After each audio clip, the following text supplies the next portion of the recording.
विशेष राज्य का दर्जा मिले न मिले, लेकिन विशेष पैकेज देके मैं बिहार ही नहीं बल्कि ये बहुत बड़ा गजब बजट का विशेष राज्य का दर्जा हो, विशेष राज्य का दर्जा हो, लेकिन कहीं न कहीं मिला। लेकिन हमारी डबल इंजन की सरकार में माननीय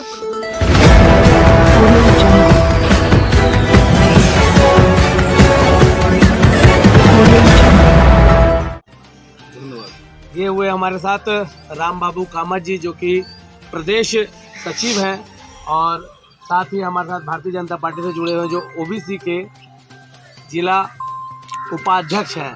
तो आज दोनों जो एनडीए की गठबंधन के जो जनप्रतिनिधि हैं, जो समाज सेवी, एक साथ टकराए हुए हैं और एक साथ मॉर्निंग वॉक कर रहे हैं, और ये बड़ा संयोग है कि हम लोग से आज इनकी मुलाकात हो रही है।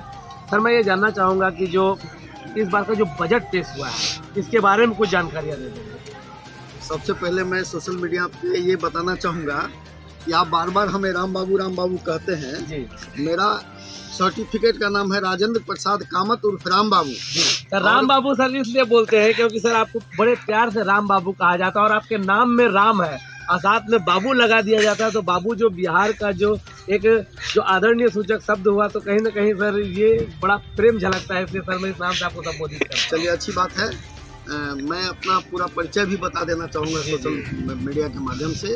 राजेंद्र प्रसाद कामत उर्फ राम बाबू, मैं बिहार प्रदेश सचिव हूँ अति पिछड़ा प्रकोष्ठ जनता दल यूनाइटेड का। आपने जो बजट के बारे में अभी कहा है, ये बजट ही नहीं बल्कि ये बहुत बड़ा गजब बजट है जो इस बार एनडीए गठबंधन में जो हम लोग हैं और डबल इंजन की जो सरकार है, तो कभी हम लोग बहुत तरह का आंदोलन करते थे कि बिहार का विशेष राज्य का दर्जा हो, विशेष राज्य का दर्जा हो, लेकिन कहीं न कहीं विशेष राज्य के दर्जे में जो नियमावली थी उसमें कहीं न कहीं हम लोग कमी महसूस करते थे, जिसके वजह से विशेष राज्य की दर्जा नहीं मिल पाई। लेकिन अभी भी सर नहीं मिला है।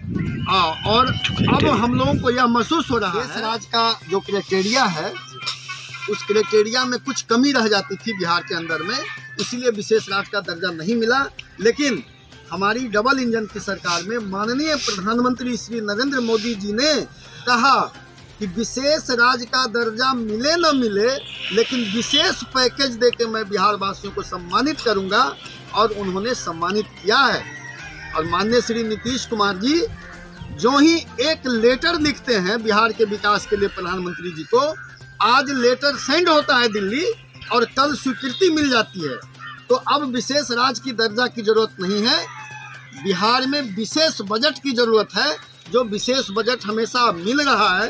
तो मैं इसके लिए केंद्र सरकार को अपनी ओर से, बिहार की जनता की ओर से सम्मान करता हूं, अभिनंदन करता हूं और हार्दिक स्वागत करता हूं। सर, ये जो 12 लाख रुपए का जो ये आया हुआ है कि जब अब कोई भी आम इंसान के जो खाते में जो 12 लाख रुपए रहेंगे, उसके बाद जो टैक्स आने से टैक्स लगता तो वो टैक्स नहीं लगेगा, उसके बाद जो उनको कर अदा करना पड़ेगा वो लगेगा। इसके बारे में सर कुछ जानकारियाँ दें। देखिए, सबसे बड़ी बात है कि बिहार के लिए ही नहीं, जो अभी एनडीए की सरकार है, हमारे माननीय प्रधानमंत्री नरेंद्र मोदी जी है, वो भारत से हट करके दुनिया के अन्य देशों के जनता की खुशहाली का, और केंद्रीय जो हमारे सीतारमन जी जो मंत्री हैं, वित्त मंत्री, उन सभी के द्वारा बिहार के जनता को खुशहाली के लिए टैक्स में छूट दी गई। और इतना ही नहीं किया गया है, बल्कि ये बजट में बिहार के जो छोटे बड़े मझोले जो भी व्यवसायी लोग हैं, उन लोगों को बिल्कुल साधारण तरीके से बैंक में लोन देने की भी सुविधा पर जोर दी गई है, ताकि उसका व्यापार बढ़े और उनका परिवार में खुशहाली हो। हर तरह का जो है सो योजना दिया गया है खुशहाली के लिए। इस बजट में इतना पैसा दिया गया है कि कल कारखाना फैक्ट्री से लेकर के हवाई जहाज के जो हवाई अड्डा है, रेलवे स्टेशन है, बस अड्डा है, हर चीज का सौंदर्यीकरण करने के लिए इसमें पैसा। तो बजट जो पेश किया गया है, इस पर माननीय वित्त मंत्री जी मिथिला की पेंटिंग वाली जो मिथिला कल्चर से जो नवाजा गया है, उस साड़ी को पहनकर सर इस बजट को पेश किए। इसमें सर आपका क्या मानना है, आप किस नज़रिए से इसे देखते हैं? सबसे पहले आपके चैनल को धन्यवाद करते हैं कि बजट पर बोलने का आपने मौका दिया। आपने सवाल किया कि निर्मला सीतारमण जी वित्त मंत्री हमारी मिथिला की पेंटिंग वाली साड़ी पहन के बजट पेश किए। तो आप साफ साफ समझ लिए संकेत है कि हमारे प्रधानमंत्री मोदी जी मिथिला और बिहार के विकास के लिए कितने उपयुक्त संकल्पित हैं, सोच सकते हैं। अब हाल ही में देखे होंगे कि वित्त मंत्री आई हुई थी बिहार जी भी मिथिला के धरती पर। उसी समय उनको पद्म श्री रामदुलारी देवी द्वारा उनको गिफ्ट किया गया था ये साड़ी मिथिला की। जी सर, उन्होंने कहा था कि मैं इसे जरूर पहनूंगी।